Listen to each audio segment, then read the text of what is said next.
এই নামাজ পড়তে নি, চলো চলো।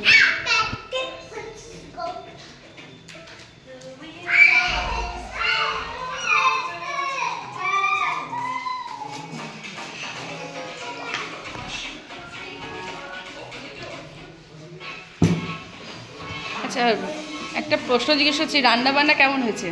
সকালে ওনাকে আমি ইয়ে করার পর বললাম ভালো হয়েছে। ভালো হয়েছে না? মানে ঘরোয়ার মধ্যে একেবারেই তেল ঝাল মশলা বেশি না, একেবারে ঘরোয়া।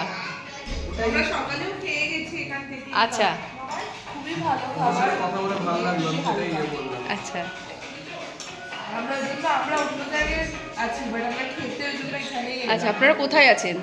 আমরা পাশেই আছি, গার্ডেন বাংলো। Garden bungalow. আচ্ছা আচ্ছা আচ্ছা, এটা কি আপনাদের এখানে ফার্স্ট টাইম, মানে কি এই রেস্টুরেন্টে খাওয়াটা? আমি তো মানে আগের বছর মধ্যে ছিল না এটা, না এই আমি এখানে ইয়েতে ঢোকার সময় পরশুদিন রেখেছিলাম। আচ্ছা আচ্ছা আমি রিভিউ তো গুগলে রিভিউ তো দেখলাম যে হ্যাঁ আছে, ভালো রিভিউ। আমি বলেও ছিলাম যে আসবো, তো আসবো করে আসা হচ্ছিল না, মানে আমি দেখুন ঠিক আছে আজ সকালে ব্রেকফাস্ট থেকে নিয়ে করে যাই। আচ্ছা আচ্ছা আচ্ছা, তো ওনার সাথে কথা বলে খুব ভালো লাগে। তো আমি বললাম ঠিক আছে রাত্রে আমরা এখানে খুব ভালো হসপিটালিটি খুব ভালো। একেবারে আমাদের ক্লোজ, সেই জন্য। যাদবপুরে